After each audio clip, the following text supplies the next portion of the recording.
The story opens with our protagonist Alec peacefully fishing without bait. Then out of nowhere, a mysterious stranger approaches and asks if he'd like to learn the art of magic. Their lessons begin immediately, and before long, Alec succeeds in conjuring fire. However, aiming and controlling it as a projectile remains difficult, so his mentor Eldas instructs him on how to properly focus.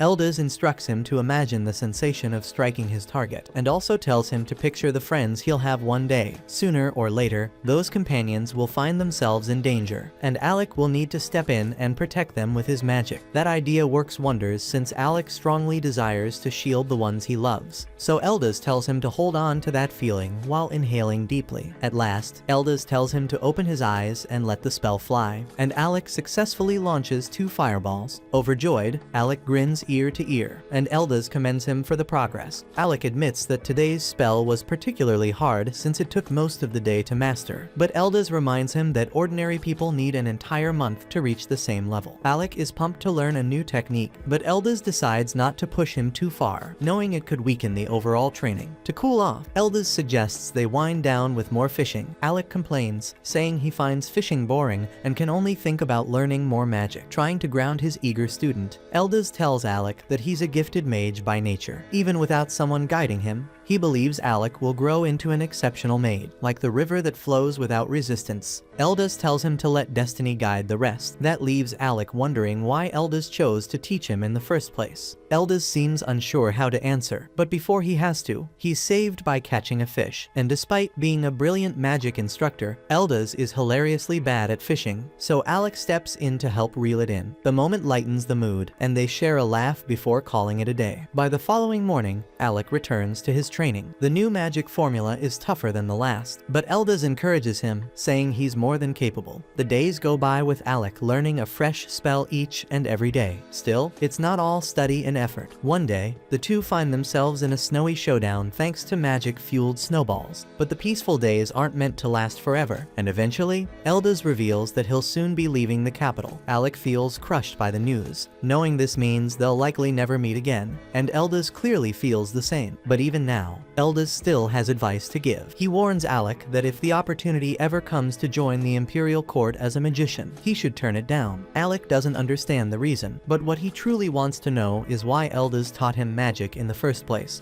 Eldas hesitates, emotion showing on his face, but he manages a gentle smile and says it was because Alec's mother helped him long ago, back when she was still alive. Those end up being Eldas's final words to his student, leaving Alec silent and shaken. Years pass, and Alec, now a grown man, is attending the Royal Academy of Magic. He never forgot the teacher who changed his life, and in his search for answers, he discovers that Eldas once graduated at the top of his class. He did become a court mage, but for reasons unknown, he was later exiled. Alec realizes now that this is likely the source of the sadness that always lingered in Eldas's eyes. With this in mind, Alec makes a bold decision. He sets his sights on reforming the structure of the Imperial Court. To repay the debt he owes Eldas, Alec swears to make a difference, and that begins by becoming a court magician himself. Time skips forward, and Alec has achieved his goal. He's now serving as a court mage, but that changes quickly as Prince Regulus announces Alec's dismissal. Regulus questions whether Alec even understands his own duties. Alec replies that his role is to assist the prince using his magic, but Regulus clearly has something else in mind. He presses further,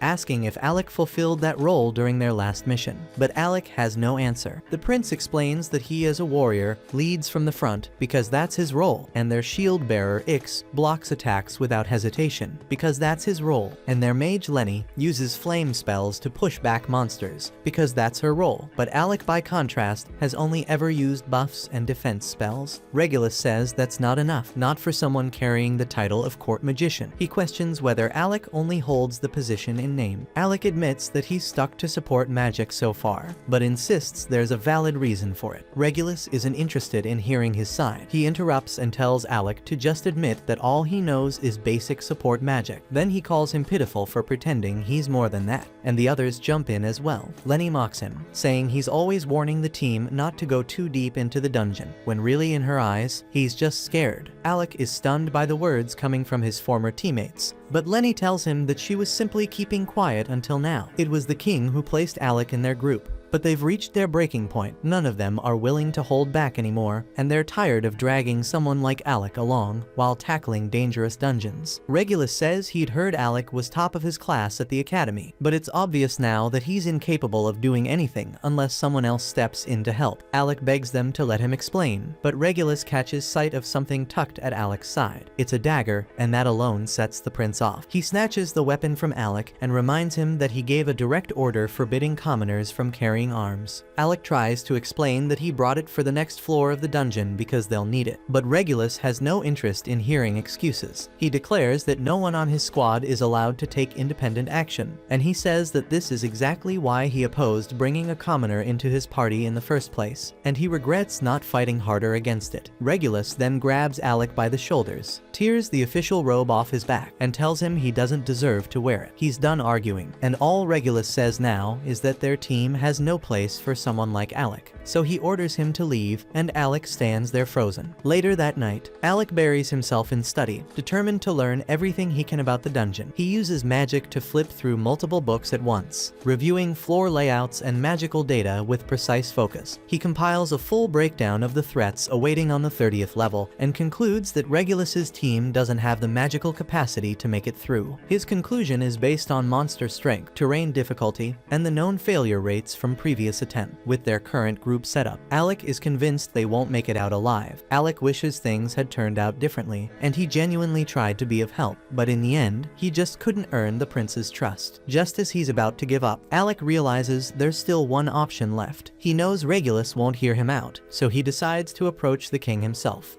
But when he reaches the castle, he's turned away at the gate because he's no longer a court magician, and ordinary citizens aren't allowed inside without official approval. Still, Alec refuses to leave and insists that he carries information too important to ignore. Right at that moment, Lenny shows up to remind Alec that he's been dismissed. She sneers that he's no longer a court magician, just another ordinary commoner. She says she's heard plenty of tales about his supposed brilliance back at the Magic Academy, but seeing him now, she figures those stories must have been lies. One rumor even claimed Alec broke records in the capital's dungeon. Until then, no one had gotten past the 30th floor, but allegedly Alec reached the 68th. Lenny always doubted that story, and now she feels validated. Alec doesn't respond to her jabs and chooses to stay silent because he still has something urgent to deliver to the king. He reminds her that it was the king himself who assigned him to Regulus's team, and that must mean the king trusted him. The message he carries is meant to protect the prince, and Alec believes the king would listen if he just had the chance to pass it on. Lenny returns, seemingly to accept the letter, only to shred it into pieces right in front of him. She says she's done entertaining a commoner's words, then orders the guards to toss his sorry ass out. Later, Alec reflects on how it's been 4 years since graduation, and he tells himself he really did try his hardest as a court magician. Still, he feels the weight of failure and knows he owes Eldas an apology. In the end, he couldn't reform the imperial court like he promised. Suddenly, a familiar voice calls out, and Alec turns to see Yorha, an old friend from the past. It's been 4 years since they last met, but she can tell right away that something's wrong. Alec apologizes for the gloomy mood, and Yorha vents her frustration about the kingdom of Galdana. She says she's sick of how this place clings to outdated ideals about noble blood and social class, and how discrimination still thrives because of that shit. Though she's clearly upset about what he went through, she also admits she's a little glad it happened. She reminds him of what she once said in the past, that one day, she'd get him to join her team, and that's exactly why she came to the capital. Now's her chance, so Yorha asks if he'd like to dive back into dungeons, but this time with his old crew. She tells him she genuinely needs his strength, and that she'd be happy to have him by her side again. Alec is taken aback because it's a complete reversal compared to the way Regulus's group treated him. Once a court mage cast out for being dead weight, Alec has been carrying the weight of failure and doubt. But thankfully, Yorha pays no mind to any of that. She sees through his self-doubt and reminds him he's far more than who he believes he is. She tells him she doesn't need anyone else, only him. Her words hit deeper than she realizes, and then she reveals something more. Her party made a pact. One day, they'd all come back for him. She doesn't want to pressure him if he has other plans, but her sincerity has already reached him. Alec agrees to rejoin, and Yorha welcomes him back to their rank squad. Later on the cart, Alec dreams of a conversation from the past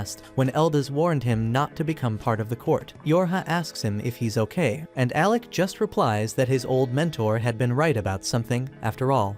Back at the palace, Regulus receives word that Alec has left the kingdom and returned to the life of an adventurer, and the group mocks their former companion. The academy once called Alec its most brilliant student, and Regulus had been eager to see how impressive he really was. But after fighting beside him, Regulus concluded he was nothing but a spineless disappointment. Lenny says she's just relieved they won't have to deal with that useless commoner again. Alec's replacement is already lined up, the brilliant son of a noble house named Vogan, and as a true noble, he'll contribute far more than Alec ever could. And with Vogan now on the team, Lenny says they'll tear through the dungeon faster than anyone has before. She boasts that Regulus's name will echo across the world, and they all burst into maniacal laughter. Meanwhile, our protagonist arrives in the dungeon city known as Fizzle. Yorha loves it here because unlike the kingdom, Fizzle doesn't carry the same old bias and class restrictions, so it's been her party's home base for years. But before they can venture into any dungeon, Alec has to officially register as an adventurer. That part is easy enough, but a new obstacle appears. In Fizzle, no adventurer is allowed past floor 30 of any dungeon without a special permit, and that pass is only granted after 2 years of being a guild member. And since Alec just signed up, he doesn't qualify, which means for now they'll have to wait 2 years. The two decide to rest for a bit, and during their break, Yorha explains that her team has already made it down to the 52nd floor of their current dungeon. She wants Alec to be part of that progress, but waiting 2 whole years isn't an option. Instead of fixating on what they can't do, Yorha chooses to focus on what they can. She reminds Alec that lower dungeon levels don't require any passes, and that there should be plenty of places for them to practice. After all, they're adventurers, and in a city built around dungeons, they've got no shortage of opportunities. Soon after, the two are locked in combat on the 2nd floor of one such dungeon. Yorha casts a strengthening spell on Alec, and he quickly cuts down several of the giant wasps surrounding them. But suddenly, Yorha feels uneasy. She had planned for this outing to be an easy warm-up, yet something feels off. She blinks, thinking her eyes might be deceiving her, as the swarm around them multiplies at a shocking rate. But Alec confirms it's no illusion. The insects are furious, and from their behavior, he concludes that their nest has been disturbed. Yorha then conjures a magical barrier to draw the swarm's attention, but Alec urges her not to push ahead. She surprises him, saying she's got this under control. Normally, Alec could handle monsters like these on his own, but Yorha can tell he isn't performing at his best. She knows his potential, yet something seems to be weighing him down, and that's why she tells him to let her handle it for now. It might be tough, but she says helping a comrade in need is exactly what teammates are for. Her words cut deep, stirring something inside Alec. He reminds himself that he's no longer a court magician. He's an adventurer now, just like Elda's once taught him. He repeats to himself that real magic is meant to protect what's precious. Alec clenches his fists and decides he won't hold back any longer. He unleashes an offensive spell, sending bursts of energy that tear through the surrounding wasps. More of the monsters rush in, but Yorha feels stronger this time. With the real Alec fighting by her side, she raises a shield for him to work behind. Just like the old days, Alec chants again, and bolts of lightning crash down from above, obliterating every last wasp in the swarm. Yorha cheers in victory, but her joy fades fast as the ground splits open, and a massive berserk worm bursts out. Alec instantly understands why the swarm had gone wild, but there's no time to dwell on it. The creature lunges, wrapping around Yorha, but Alec already has a plan forming. He knows the spell he needs, though he hesitates. One wrong move could hurt her. He calls out to Yorha, reminding her that she had mastered the finest defensive barrier spells back at the academy. They've always fought in perfect sync, so Yorha immediately catches on to what he's thinking. She fires back with a grin, reminding him that he was once the student with the strongest offensive magic in the entire school. With their trust aligned, Alec unleashes his full power. He chants the name of his attack, Sacrifice Blaze, and releases a torrent of searing flame that engulfs the monstrous worm. Yorha braces behind her barrier as the firestorm consumes their foe, and when the smoke clears, the two stand triumphant amid the ashes. Alec tells her that he always had faith in her, and Yorha smiles, saying he's still the most powerful mage she's ever known. The scene then shifts to a memory from their academy days. Their party is locked in combat with a raging dragon, one fierce enough to wield 5 elemental powers in succession. The fight turns grim, and Yorha is nearly spent after shielding the team from the creature's relentless barrage. Just as the beast prepares to finish them, Alec steps in and obliterates the dragon with a single strike. That moment would go down in history. The day Alec's team conquered floor 68 of the Royal Dungeon, proving that the legendary story was true, their group erupted in celebration, swearing that they'd stay together no matter what came next.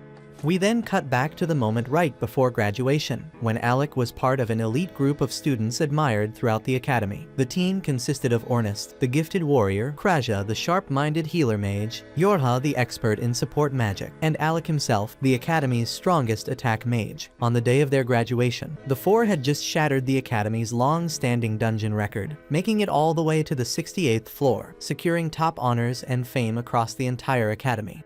But as they were walking back together, chatting about their future goals, Alec suddenly came to a stop and told them that he wasn't planning to continue with them because he'd decided to become a court mage instead. His teammates were visibly let down, especially Ornest, who had hoped that with Alec on board, they could have formed the strongest adventurer team the world had ever seen. Still, he respected Alec's choice, knowing he must have had his reasons. But before they parted ways, Yorha made one thing clear, that she wasn't giving up, and the moment Alec became available again, she'd be there, waiting to bring him into her party. That brings us back to the present, where Yorha happily welcomes Alec to the team to celebrate. She treats him to a warm meal, but it turns out she doesn't handle alcohol very well, because after a single mug of beer, she's already slurring and barely upright. Within moments, she's out cold, slumped in her seat, so Alec places his jacket over her so she doesn't catch a chill. That's when a man suddenly appears behind him, commenting that Alec seems unusually thoughtful for an adventurer. Assuming he's just a random drunk causing trouble, Alec chooses to ignore him and turns away. But the man doesn't like being brushed off, and he angrily swings his bottle at Alec. The glass shatters, but Alec had already activated a barrier spell, blocking the attack with ease. He prepares to respond, but the man surprises him by calling him by name and saying he lives up to the rumors, then sliding a dungeon permit across the table. He tells Alec to treat it as an apology for such a rude test. Alec, still a bit irritated, now feels more confused than anything. He has no idea who this man is, until Yorha, still groggy from her drunken state, suddenly sits up and asks what the guild master is doing here. Alec freezes in place, realizing the man is none other than the guild master himself. The guild master then calmly tells him that he'd like to see what the former court magician is truly capable of, and invites him to come to the training grounds for a demonstration. Soon, they arrived at the guild's testing chamber, where the man finally introduces himself properly as Leviel Stamp. Alec immediately recalls hearing tales of Leviel's past, and he was once a member of an elite S-rank adventuring team, so Alec knows this fight won't be easy. Still, he's thrilled because he sees this as the perfect opportunity to sharpen his edge before stepping into a real dungeon. As soon as the match starts, Alec opens with a thunderbolt, but Leviel swiftly dodges and retaliates with a slicing water slash. Alec quickly realizes that ranged magic won't work well in this fight, and he'll have to go in close if he wants to stand a chance in this duel. But before he can get close, Leviel activates body enhancement spells, dramatically boosting his speed and strength. He moves so fast that Alec struggles just to follow him with his eye,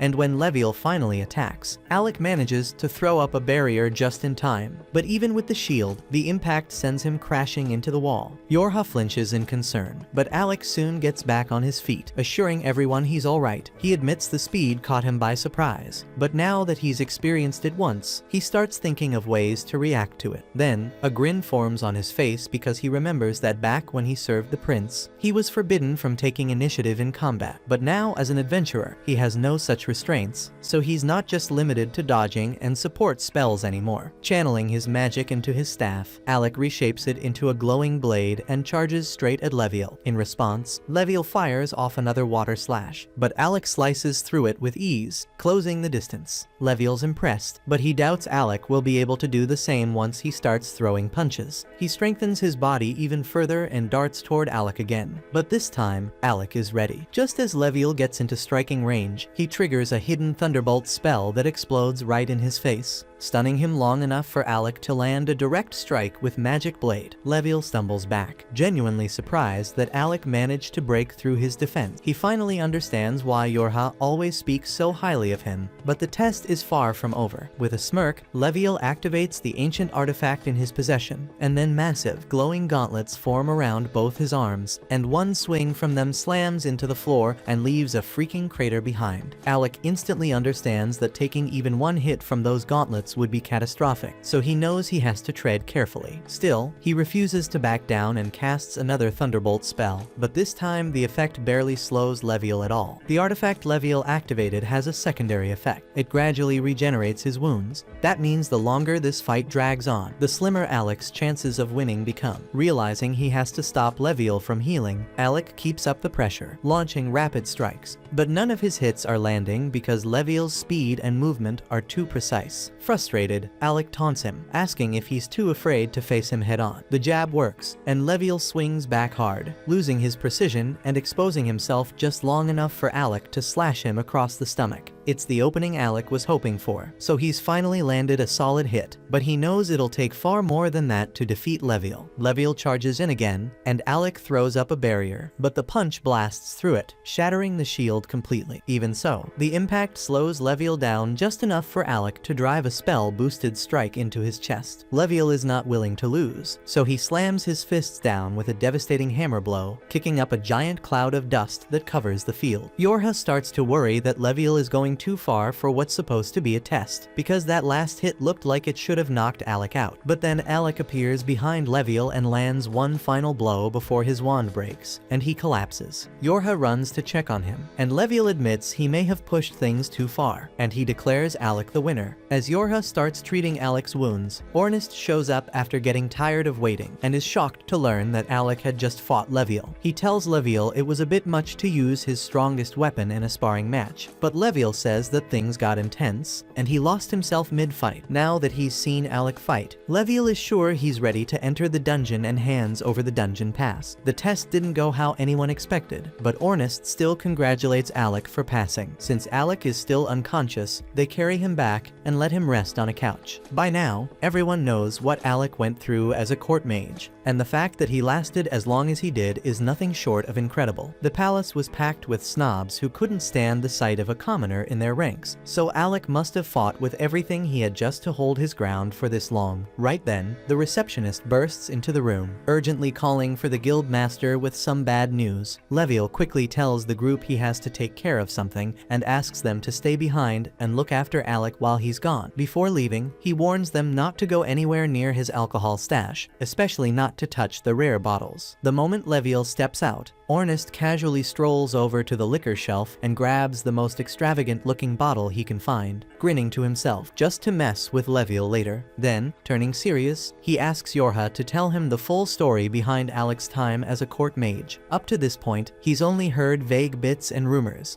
and what he hears stuns him. Alec's job was to serve as the prince's personal protector, but he was banned from carrying a sword or using any magic that could outshine the prince. He was even ordered to carry supplies and manage the inventory during their travels. And the worst part was that after being forced to rely entirely on support spells, the prince had the nerve to call him useless for not using attack magic. That last detail throws Ornest off, and he always thought Alec specialized in offensive magic. Yorha confirms that's true. Alec specifically went out of his way to learn support spells just to stay on the prince's good side, even though it didn't suit him. Hearing all that, Ornest is furious. The mistreatment Alec endured is far worse than he expected, and the second Alec starts to stir awake, Ornest doesn't hold back, and he tells him they should forget about the dungeon for now and go teach that spoiled prince a lesson he won't forget. But Alec, still groggy, calmly tells Ornest to let it go. He admits it still bothers him, but not to the point of seeking revenge. Ornest offers to go beat the guy up for him, but Alec chuckles and puts a hand on his shoulder. He says there's no need because he's just happy to finally be free, doing what he loves with people he trusts. That's all that matters now. Besides, with no one left to cover up the prince's failures, the sweet karma is bound to catch up with him soon. That gives Ornest an idea, and he tells Alec they should focus on becoming the greatest adventuring party the world's ever seen. And once the rumors reach the capital, the prince will realize what he threw away, and when that day comes, Alec will be able to look him straight in the face and tell him off however he likes. Alec admits he likes the sound of that, and they fist bump,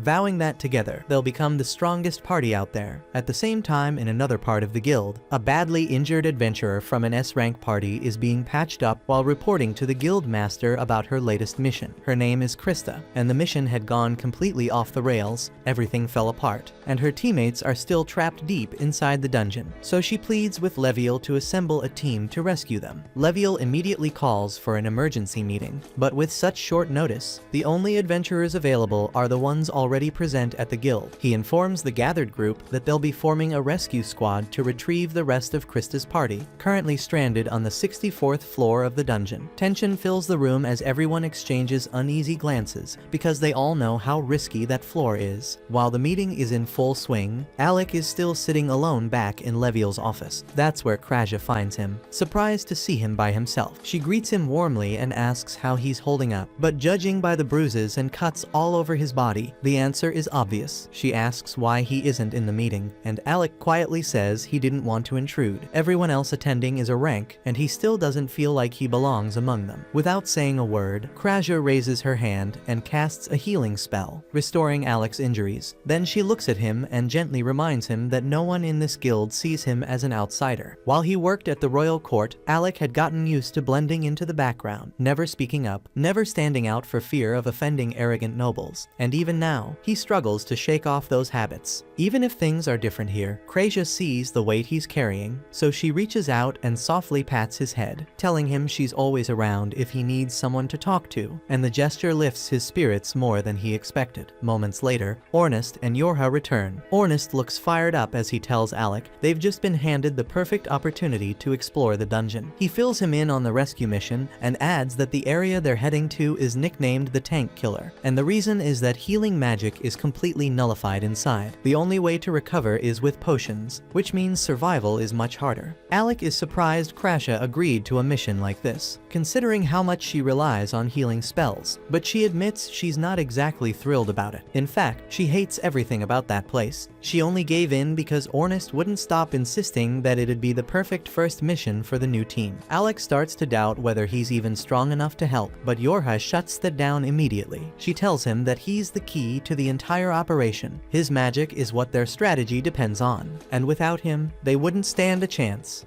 The group soon heads toward the dungeon, and as they stop in front of its towering gate, Ornest steps forward with his usual swagger, declaring that this is where their legend begins. Then they begin mapping out their next moves.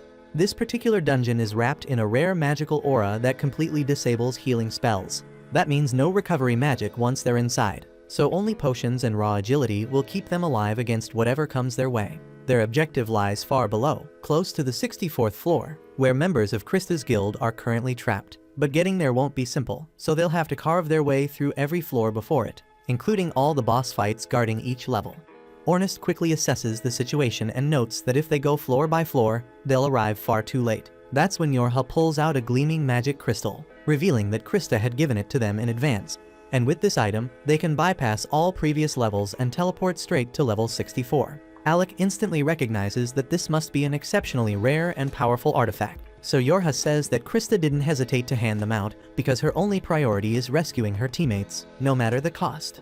Yorha then adds that the level 64 boss is reportedly an undead, which unfortunately renders Kraja's light-based healing magic ineffective. And since Yorha herself is a support mage, the bulk of the fight will rest on Alec's shoulders. Ornest then tells Alec to conserve as much mana as possible, offering to handle the lesser enemies so Alec doesn't burn through his energy before reaching the real threat. Kraja agrees, urging the group to brace themselves, warning that from this point on, they'll be battling death itself. Even a season's rank party was completely wiped out in this place.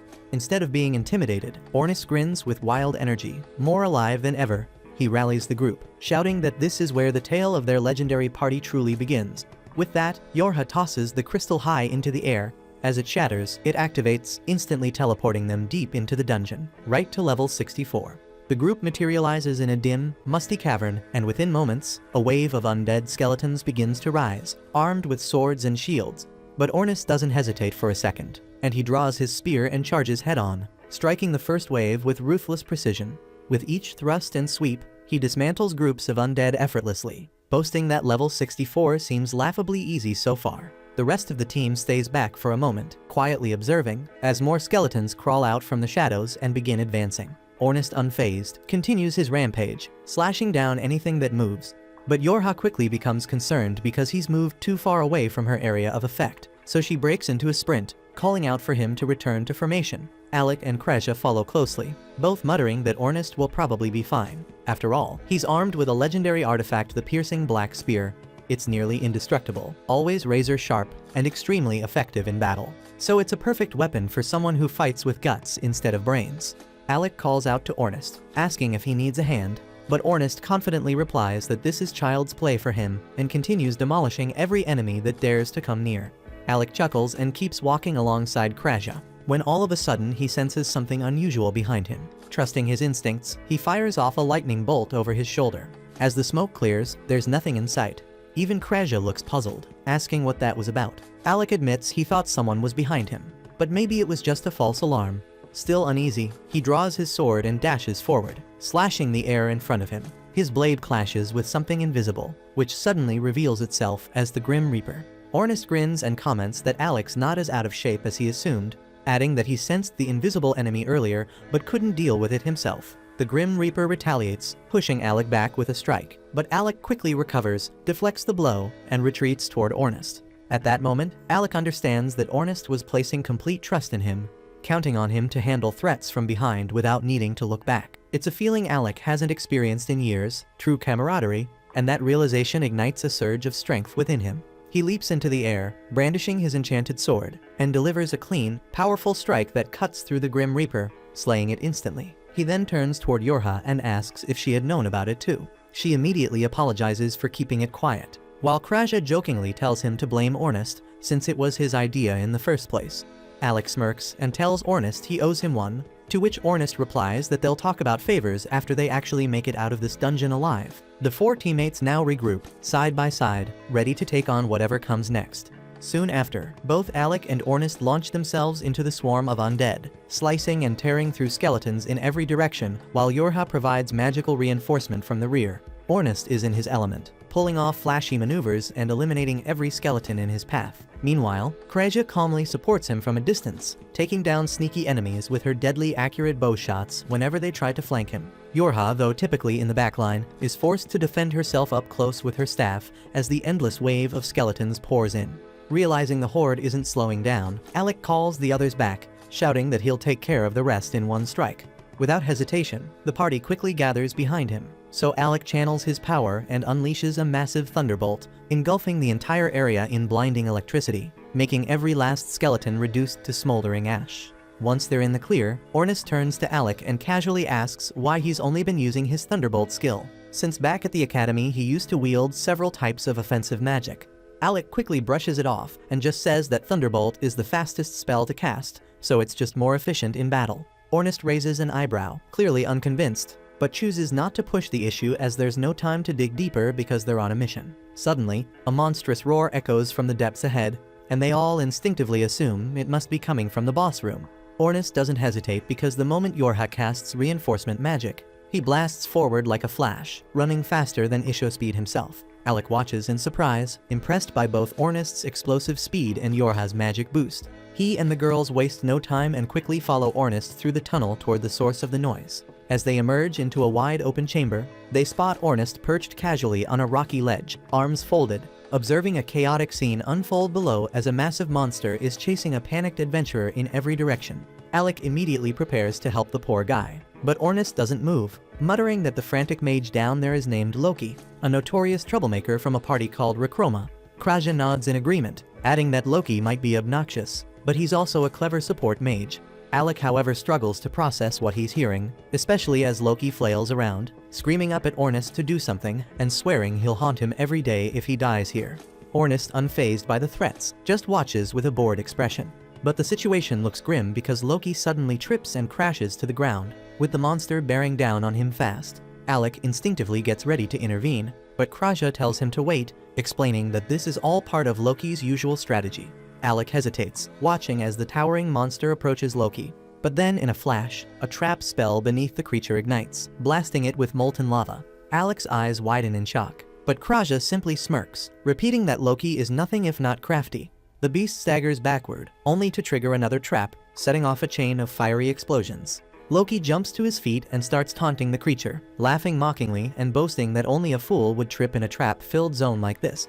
But his arrogance quickly backfires as the monster roars in rage and charges up a devastating magical blast aimed directly at him. Loki's bravado fades in an instant as he realizes that death is seconds away. So he closes his eyes, bracing for the end, but is saved at the very last moment by none other than Ornest, and Loki can't believe he's still breathing.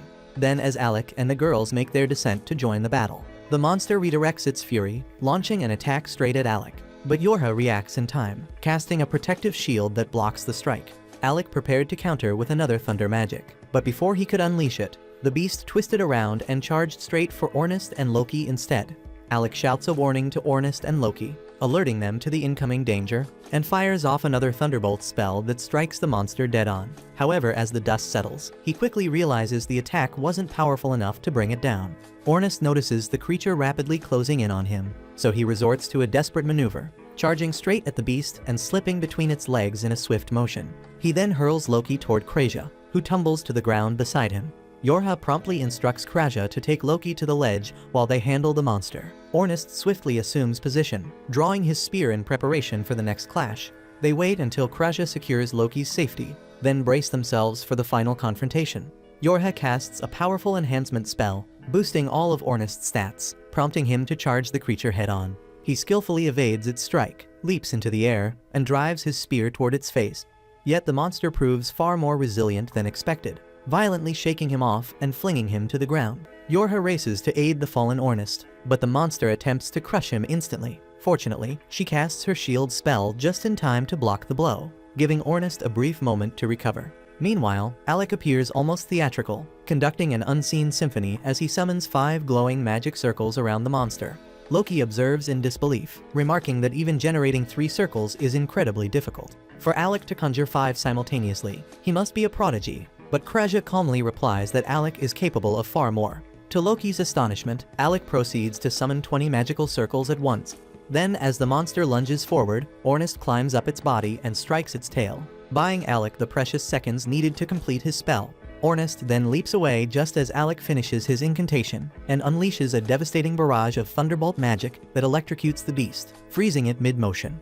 But when Alec moves in to deliver the final blow, the creature unexpectedly sidesteps, narrowly evading the attack. The monster immediately begins charging its own magical blast, but Krasia quickly casts a blinding spell, momentarily disorienting it. At the same time, Yorha uses her magic to summon enormous glowing chains that bind the monster tightly in place. Taking full advantage of the moment, Ornest hurls his spear like a javelin, landing a direct hit through the creature's skull as Alec prepares to finish it for good. But to everyone's surprise, the monster still manages to move and immediately begins casting its devastating magical blast once more. Alec, however, remains calm and unmoved, preparing to unleash a spell so rare that only 2 people in the world even know it. One is his mentor Eldas, the very mage who created it, and the other is Alec himself, who learned it directly under his guidance. As the creature hurls its charged blast toward Alec, he counters it with reflection magic, sending the attack back with twice the force. But the Dame monster is incredibly resilient and somehow survives even that. Now barely hanging on, the beast attempts the same spell again. But this time Alec combines his reflection magic with multiple layered magic circles, engulfing the monster in a brutal inferno. The beast is incinerated where it stands, and Ornest follows up by slicing its head clean in half, bringing the battle to an end. With the fight over, the group begins to celebrate their hard-won victory. But their moment is cut short when Loki steps forward, thanking Alec for his help and revealing that he knows who he is, specifically, that Alec is the court magician. Alec casually replies that he's no longer with the royal court, to which Loki responds that it's the prince and his party's loss. He then drops a bombshell. The monster they just defeated wasn't even the floor boss. It was merely one of the sub-bosses that had foolishly chased after him and ended up separated from the rest. This revelation stuns Alec and the others, who now question how powerful the real boss must be if even a sub-boss pushed them to their limits. Loki then reveals that the true floor boss is a necromancer clad in pitch black armor, masquerading as a knight. He warns that regular physical attacks don't do much damage and are mostly useful for stalling. Turning toward Alec, Loki presents him with a magical wand topped with a silver cross. Alec instantly recognizes the relic as Loki reveals it to be a long-lost ancient artifact. As soon as Alec grips it, the wand transforms into a gleaming sword in his hand. Ornest is skeptical and questions Loki's motive for giving away something so valuable. Loki just chuckles and admits he plans to use Alec as bait on the front lines. The entire group stares at him in disbelief, unsure if he's joking. But Loki explains that Alec, with his frail appearance, would look like an easy target. By placing him at the vanguard, they could lure the boss in, catch it off guard, and then spring a coordinated ambush, securing victory and earning the glory of slaying an S-ranked boss. At the same time, the prince and his team find themselves fleeing through the depths of another dungeon by two enormous caterpillars. The prince is completely thrown off by the situation, unable to grasp how things have spiraled so far out of control, especially given that he's never had any trouble handling these types of creatures in the past. Without hesitation, he orders Lenny to destroy them using magic. She makes the attempt, but for reasons she can't explain, her spells simply refuse to activate. Irritated, the prince lashes out, calling her useless and insisting that he'll take care of the threat personally. However, the moment he swings his blade, it bounces harmlessly off the monster's hide. And it's in that exact moment he starts to realize that something is very wrong, and he takes a hit. Lenny and Ix quickly pull the prince up from the ground after he's knocked down and make a run for the dungeon exit. During their retreat, the prince racks his brain, trying to make sense of what went wrong. His attacks used to carry far more force, and now that he reflects on it, he realizes that his decline in strength began right after he removed Alec from the group. But rather than acknowledging that Alec may have been a valuable asset, the prince convinces himself that Alec must have cursed him out of spite. Once they've made it out of the dungeon, the prince immediately visits one of the royal magicians, Vogan Fornius, to investigate whether he's under the influence of a curse.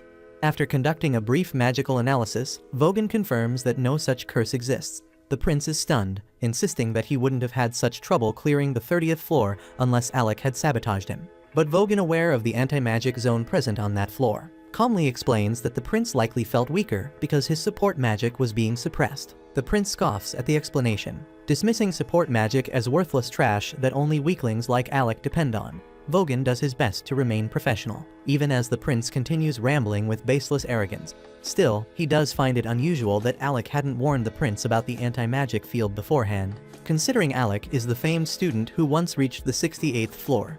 The prince laughs dismissively, telling Vogan that there's no chance someone as pathetic as Alec could have actually accomplished such a feat, and claims it must be just some rumor that commoners circulate among themselves. Vogan doesn't even attempt to argue because there's simply no reasoning with that level of delusion. But at that moment, a royal guard steps into the room and informs the prince that the king wishes to speak with him regarding Alec's situation. The prince grins, confident that his father will support him. However, upon his arrival, the king immediately begins recounting a story about Eldaz. He explains that Eldaz was once a royal magician who had been exiled years ago, and in the king's words, was a remarkable fool. Eldaz, despite being a noble, had the audacity to stand before the king of Galdana and declare that unless the treatment of commoners and court magicians changed, a great tragedy would befall the nation. The prince interrupts, claiming Eldaz deserved to be banished since no nobleman should dare speak to the king in such a bold tone. But the king clarifies that Eldaz wasn't called a fool for his words. After being stripped of his noble rank and cast out, Eldaz went on to enroll at the Royal Magic Academy. There, he silenced his critics with extraordinary talent and graduated as valedictorian. Yet despite gaining fame and prestige, he made the baffling decision to return to the castle and serve once again as a court magician. While in service, he persisted in telling the king that commoners were not beneath them, urging him to change his views, until one day Eldaz mysteriously vanished. At the time, the king had dismissed Eldaz's warnings, but recently he's begun to reflect on whether the man may have been right. That doubt is precisely why he ordered the prince to explore the dungeon, because he wanted to determine whether nobility truly makes one superior to commoners. And based on the prince's current state, the king admits he may have been mistaken. He states that the time has come to abolish their outdated policy of discrimination, and going forward he intends to hire based on talent, regardless of lineage. The prince is left speechless, shocked by what he's hearing, and insists that such a policy would tarnish the royal family's reputation if commoners were treated as equals. The king calmly acknowledges that he's the one who raised the prince with those beliefs, but times have changed, and so must they. The prince protests, arguing that associating with commoners like Alec only brings disaster, pointing to his own situation as evidence. But before he can continue, a guard steps forward and hands Regulus the remains of a torn note that Alec had written. The king explains that before Alec departed, he had prepared a detailed guide specifically designed to help Regulus navigate the 30th floor of the dungeon, but it was destroyed by Lenny before the prince ever had a chance to read it. Regulus is stunned by the revelation, and overwhelmed he quietly tells his father that he's not feeling well and excuses himself from the room. As Regulus exits the chamber, the king turns to Vogan and quietly requests that despite the challenges it may present, he would be grateful if Vogan could support Regulus to the best of his ability.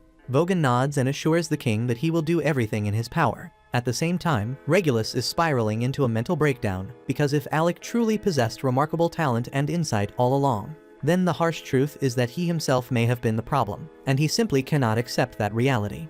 At the same time, on Alec's side, he is in the midst of asking Loki to explain why he doesn't want him using magic against the upcoming boss. Alec understands that artifacts carry immense power, but this particular boss is supposed to be immune to physical attacks, and he doesn't believe the sword alone will be effective. However, Loki clarifies that he never intended for Alec to actually defeat it with the sword. He just wants Alec to act like a close-range fighter to prevent the boss from anticipating a magical attack. The rest of the group catches on to the strategy, but Kraja remains confused as to why they need to deceive the monster in the first place. Loki then explains that this boss possesses intelligence equal to their own. Alec finds the claim hard to accept, and Loki understands the skepticism. Still, all he asks is for Alec to rely on his blade, at least until he gives the signal, and Alec ultimately agrees to follow the plan. With that settled, Loki turns to Kraja and says there's something he needs her assistance with. It would take too long to reach their allies on foot, so he intends to use teleportation magic. The only issue is that he doesn't currently have enough mana to cast the spell by himself, so he requests her support in completing the ritual. The group immediately panics upon hearing the words teleportation magic, since it's a closely guarded national secret, and even being aware of it could put them at serious risk. But given the circumstances, they decide to take the gamble, while jokingly agreeing that if it all goes wrong, they'll just blame Loki. As Loki begins drawing the teleportation circle and walking Kraja through the process, Alec takes a moment to pull Yorha aside and asks whether Loki is someone he can truly trust. Yorha admits that she personally doesn't care for Loki's attitude, but when it comes to serious matters, he's absolutely dependable. To back that up, she tells Alec that 2 years ago, Loki successfully led a large-scale raid on a high-tier dungeon, and due to his exceptional planning, the entire mission was completed without a single casualty. Hearing this, Alec decides to put his full confidence in Loki's strategy, and once the teleportation circle is finished, the group gathers together inside it. Yorha is in awe, witnessing real teleportation magic for the very first time. However, Loki informs her that this is merely a simplified variant, designed to transport them to a destination of his choosing. On that note, he gives the group a firm warning. They'll be arriving directly in front of the boss, so they need to be battle-ready the moment they arrive. With that, Loki activates the teleportation circle, and in the blink of an eye, they vanish from their location and reappear right in front of the other members of Loki's team, who are currently locked in combat with the Dark Knight. The two allies have done their best to hold the creature off, but despite their efforts, they've inflicted little damage and are now visibly running out of stamina.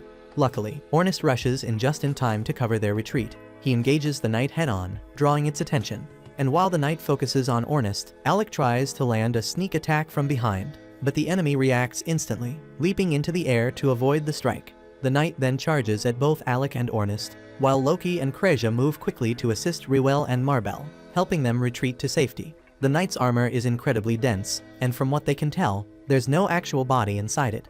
But that makes no difference to Ornist, because he rushes forward again, striking at the knight.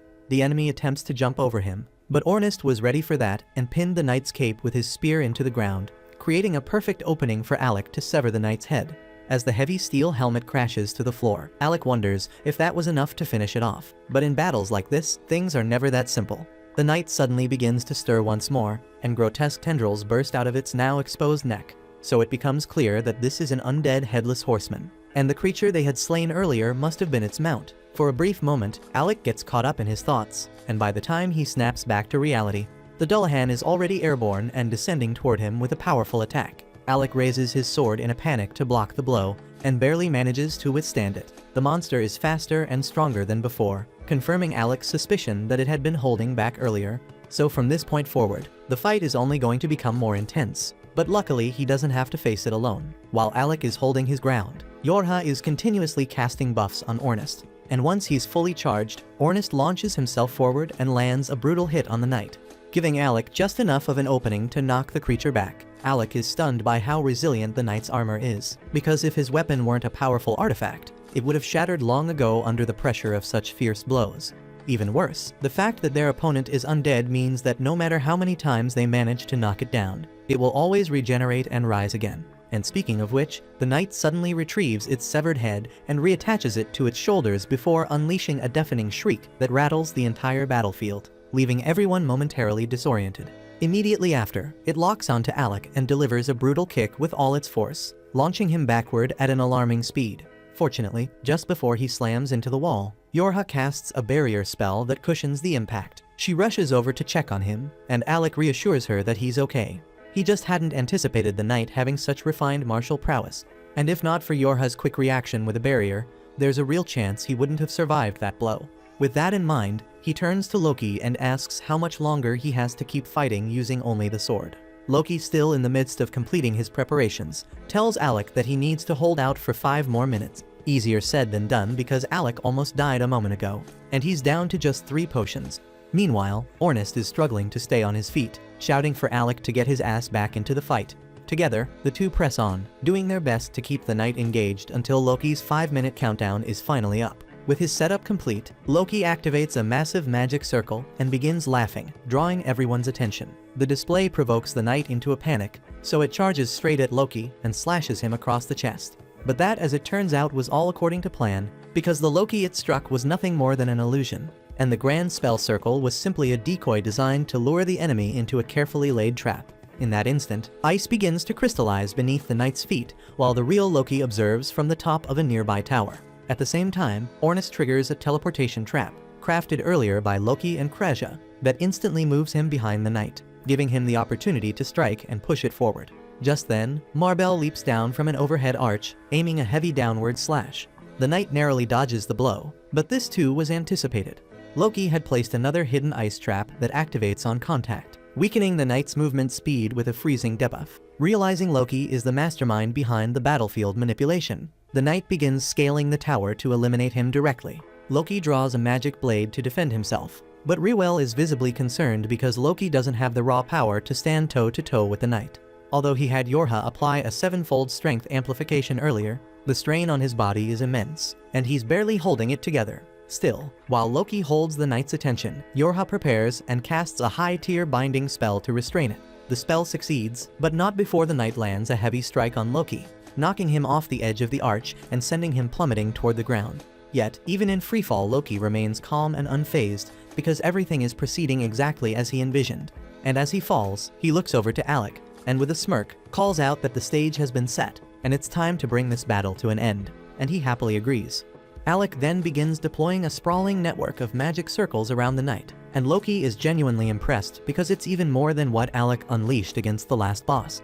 But after everything he's already been through, Alec's body is starting to give out under the immense pressure of sustaining such complex spellwork. Still, he forces himself to his feet and launches the Thunderbolt acceleration spell, which lands a devastating blow. However, the knight still manages to move and is now starting to break free from the restraint spell that Yorha had cast on it. She struggles to hold it in place, but at this rate, the knight will break loose any second, so she yells at Alec to finish it off already. Of course, that's far easier said than done since Alec's body is on the verge of shutting down, and this marks the 2nd time today he's used such a high-level incantation, and the sudden mono loss would have knocked out just about anyone else.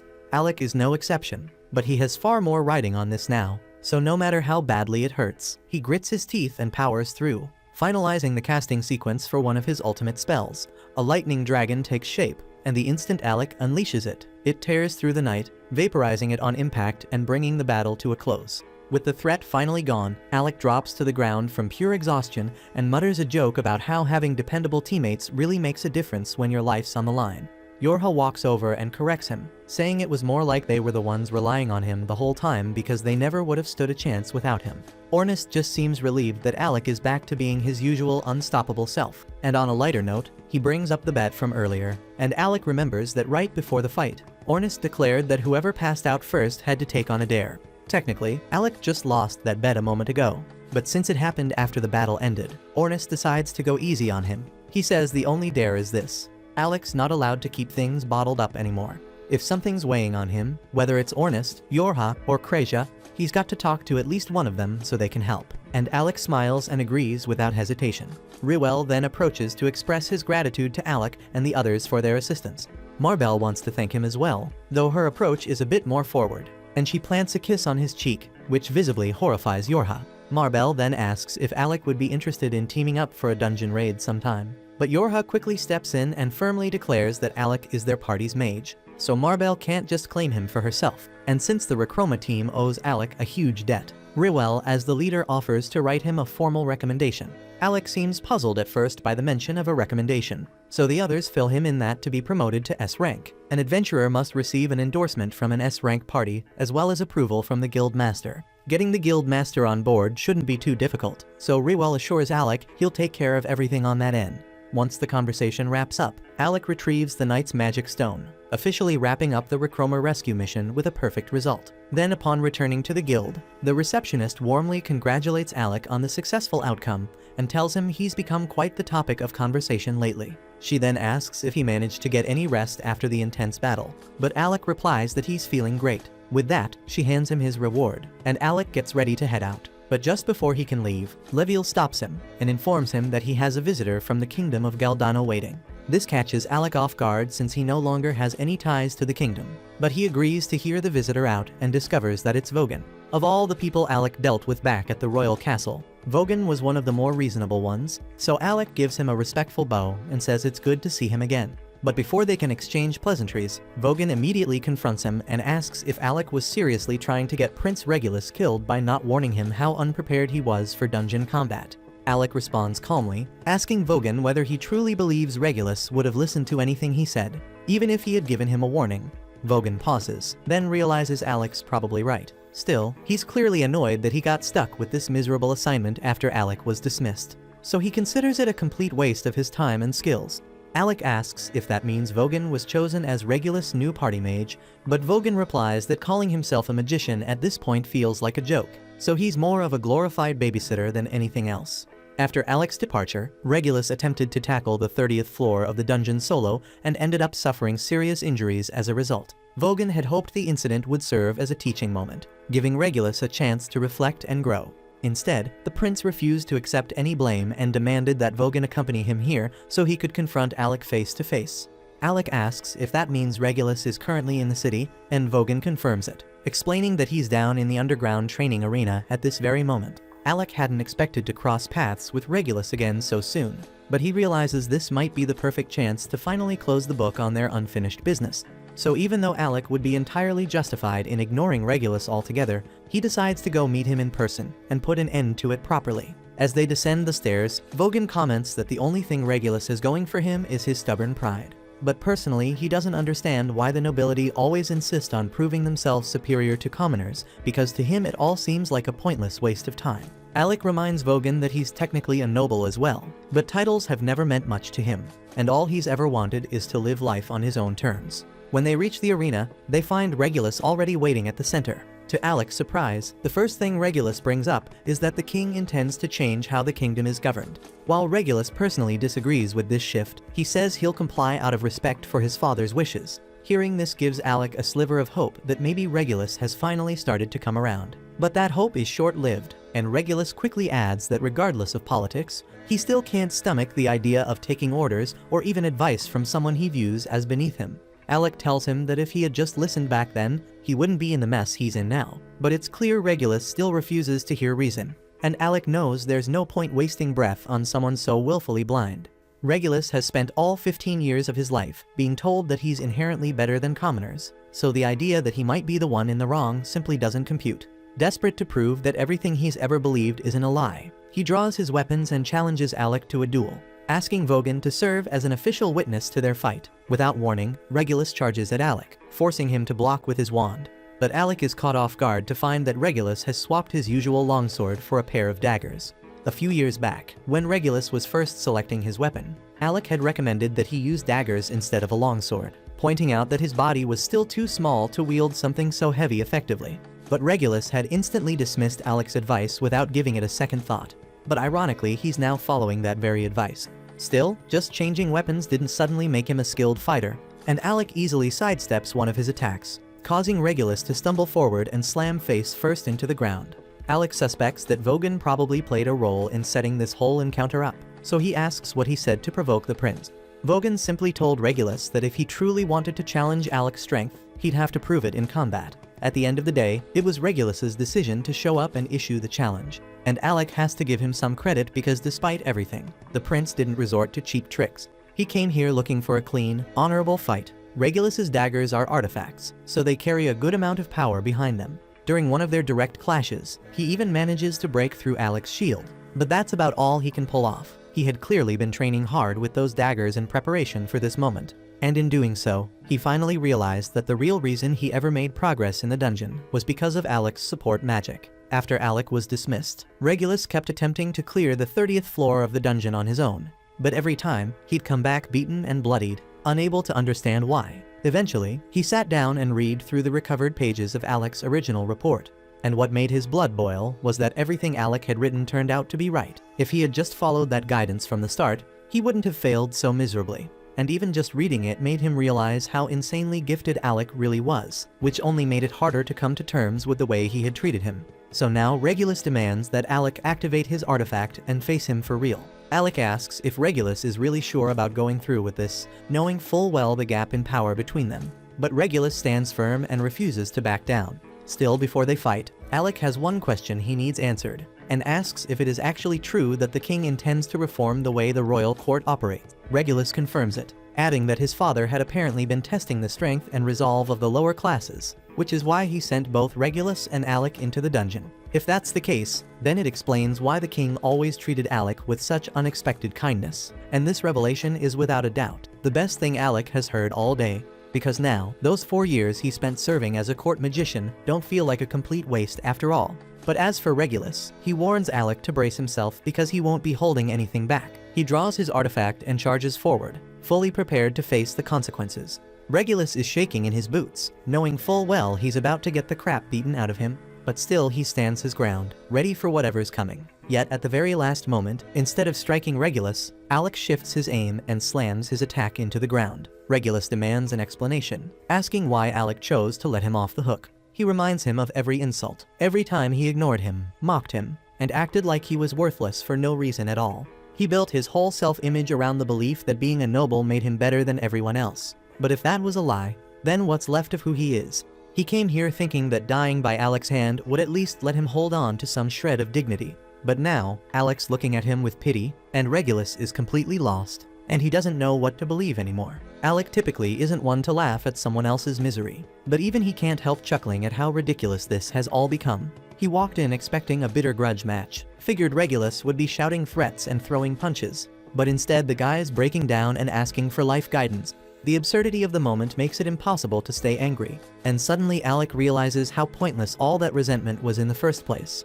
Once he sees that Alec isn't mad anymore, Regulus lowers his head and sincerely apologizes for how he treated him in the past. And Alec is honestly stunned because he never thought Regulus had it in him to swallow his pride and admit fault. Still, he understands that Regulus acted the way he did because of how he was raised. That doesn't excuse it. But if Regulus is willing to change, then Alec figures it's worth letting go. So without hesitation, he offers his hand. Regulus reaches out, about to accept it, but at the last second, he pulls back, still feeling a bit too embarrassed to follow through, and he wants to hang on to a little bit of pride.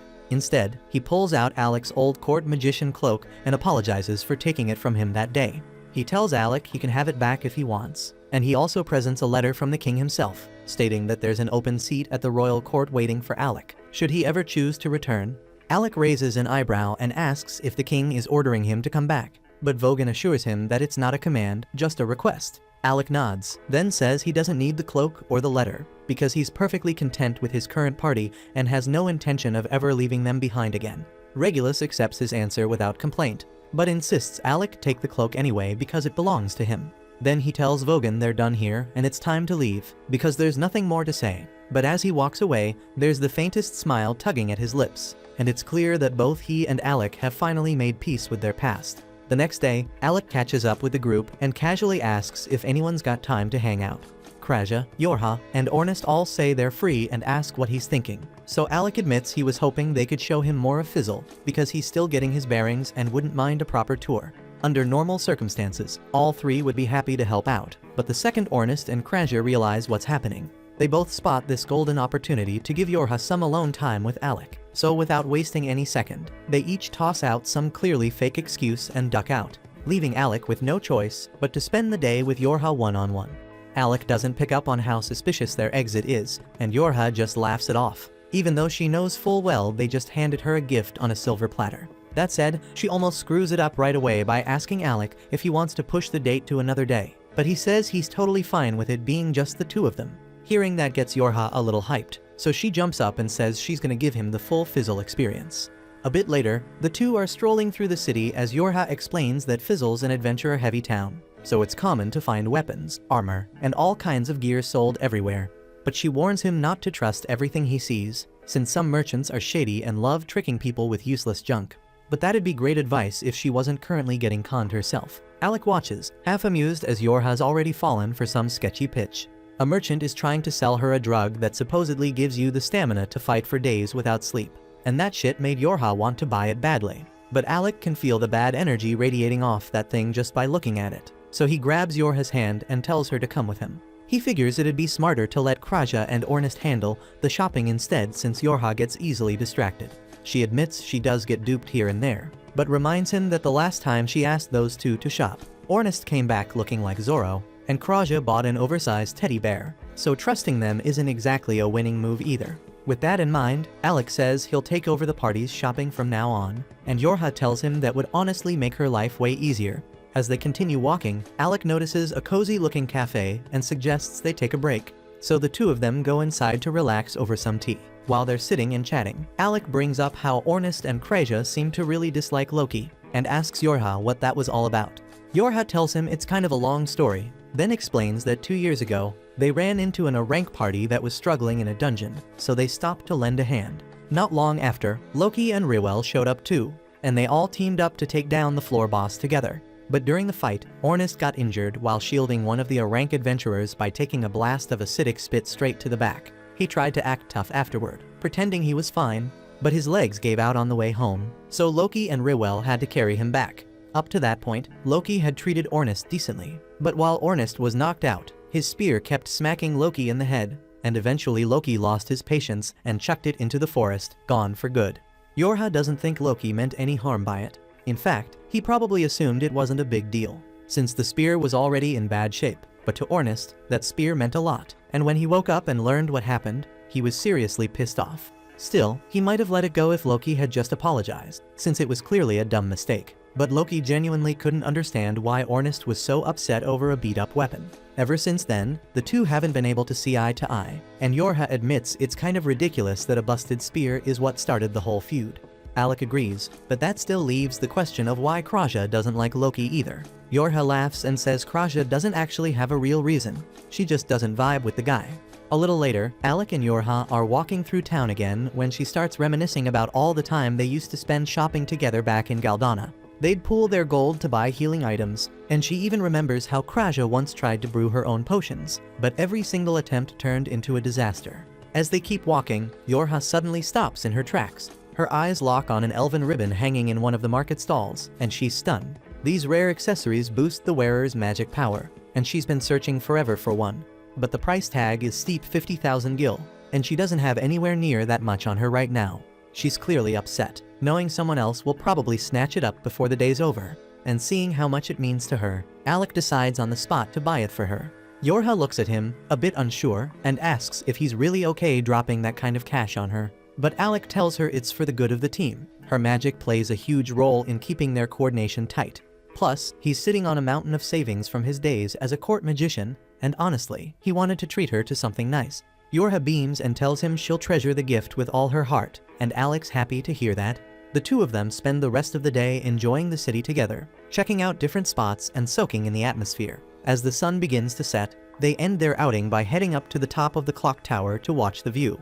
Yorha turns to Alec and asks what he thinks of Fizzle, and he says he loves the energy here because the way everyone's so full of life and free-spirited makes him feel like a real adventurer for once. After hearing that, Yorha gets a little more serious and asks Alec if being in her party is truly what he wants. She brought him in right after he got exiled from the royal capital, and she can't help but feel like she took advantage of his situation, like she pressured him into joining when he didn't have any other options. She tells him that if he ever wants to leave, she won't hold him back, but Alec cuts her off and says sure. There were a few things he had planned back in Galdana before leaving, but that doesn't matter anymore. What matters now is chasing the goal Ornest threw out there, becoming the strongest party in the world. And he knows there's no way he can reach that without Yorha and the others by his side. So he's not going anywhere. That answer puts Yorha at ease, and she's especially glad to hear it because it's rare for Alec to speak so openly. He's usually the kind of guy who keeps everything bottled up. Alec says he just felt like it was time she knew how he really felt. And actually, there's one more thing he needs to tell her. Yorha starts blushing, thinking this might be the moment he confesses his feelings, and she even starts leaning in, expecting a kiss. But Alec suddenly chuckles and says the only reason he's being so open is because he lost a bet to Ornest, and part of that deal was that he's not allowed to hide what he's thinking anymore. Yorha instantly realizes Alec still has no clue how she feels about him, and it leaves her totally flustered. She had really hoped he'd finally make a move, but he's not. Frustrated, she turns away, trying to hide her embarrassment, while Alec just stands there confused, completely unaware of why she suddenly looks so upset. The following day, Ornest heads over to wake Alec and finds him completely knocked out in bed, surrounded by a pile of books. He tries the usual way, calling Alec's name, but when that fails, he just yanks the covers off and shouts for him to get the hell up. Ornest reminds him that a proper adventurer is up at the crack of dawn, ready to go. Alec gets it sure, but he still doesn't understand how Ornest has this much energy first thing in the morning. Once Alec is dressed and ready, the two of them step out into the backyard to start their morning training session. They go at it full force, and Yorha, watching from the side, warns them to dial it back before one of them ends up getting seriously hurt. Of course, the warning goes completely ignored, and if anything, it just fires them up more. Both guys are hell-bent on proving they've got the edge, and the clash only gets more intense. It finally wraps up when Alec's sword shatters mid-strike against Ornest's defense. Ornest technically wins, but still calls Alec a damn monster for being able to keep up that well while being a mage. Either way, he's not done yet. He says it's time to crank things up and tells Alec to summon his artifact so they can keep going. But before Alec can do anything, Yorha jumps between them and puts a stop to it, saying if they push this any further, someone's definitely going to get wrecked for real. Right at that moment, Loki decides to make an entrance. Seeing them all training hard, he smugly steps in and offers to give them a few tips. After all, he is an S-rank adventurer. But nobody's interested, so the whole group just turns to leave and get on with their day. That's when Loki suddenly flashes their S-rank ID and asks if they really want to treat him like this when he's the one who recommended their party for S-rank promotion. As soon as he says that, Yorha immediately spins around and gets hyped, asking to see the card.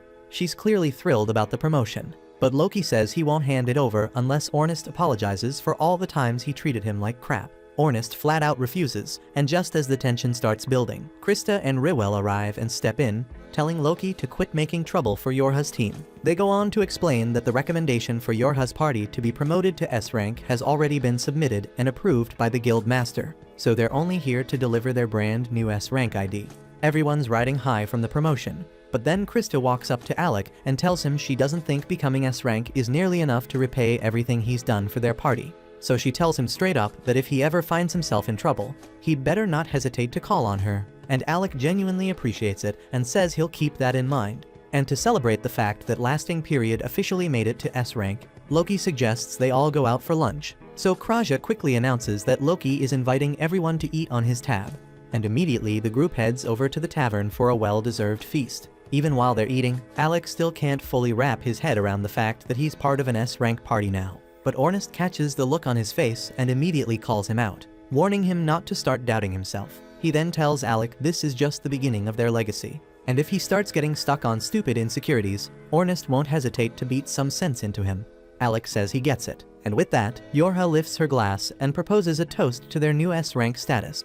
They even go as far as ordering a whole barrel of the tavern's most expensive booze, much to the dismay of Loki's wallet. Hours later, night has settled in and everyone's full and tired, ready to head back home.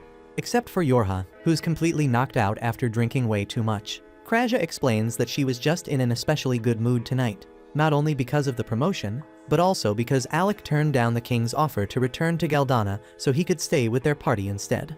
Right then, Misha comes running up looking for Kraja, saying the guild is short on healers and they could really use her help. Kraja doesn't hesitate and heads straight to the guild infirmary to assist. But when she gets there, she's surprised by how many wounded adventurers are packed in. She turns to Misha and asks if a dungeon raid went south or something. But Misha shakes her head because monsters didn't cause these injuries, they were caused by people. That stuns Kraja because it's the first she's heard of anything like that. So Misha explains that there's been a string of attacks recently. Adventurers getting ambushed by a dangerous group that calls itself the Shadow Guild. Right then, the guild master steps in and calls out to Kraja because he's got another injured adventurer who needs immediate help.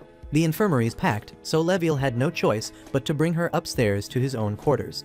The girl's name is Olivia, and she's in critical condition after being ambushed alone by the Shadow Guild. Her wounds are severe, but with Kraja on the scene, Leviel's confident she'll pull through. Kraja starts examining Olivia's injuries, carefully checking each one. But just as she's about to start healing, Olivia suddenly jolts awake and grabs her hand. She demands to know where she is, so Kraja calmly explains that she was brought to the guild for emergency treatment after being attacked. She then gently asks if Olivia remembers anything about the Shadow Guild that might help. But the moment she hears that name, Olivia erupts in rage. The memories of what happened come flooding back, and with clenched teeth, she swears revenge for what he did to her. She begs Kraja to heal her immediately so she can get back out there and fight. But Kraja stands firm and says no, because if Olivia tries to jump back into battle right after getting healed, it'll only make things worse. Frustrated and still burning with anger, Olivia tries to push through the pain and force Kraja to heal her faster. But as Kraja warned, the effort causes her to collapse again. And once she's out cold, Kraja resumes the healing process. Turns out, Olivia is part of the Nameless Party, one of Fizzle's top-ranked swordsmen. Which only raises the question, who the hell could have done this kind of damage to someone that strong? And by the time the sun rises, Kraja has finished healing her. Completely drained, she slumps forward and dozes off at Olivia's bedside. Elsewhere in Fizzle, Alec is buried in research at the library, flipping through everything he can find on the arcane dungeon. Out of nowhere, a boy named Luorg walks up and introduces himself as a member of Nameless, the same S-rank party Olivia belongs to, and he asks Alec if he'd be willing to join him on a raid into the labyrinth. That concludes this episode. Thank you for watching. If you want to see the next part, be sure to subscribe to the channel and turn on the notification bell.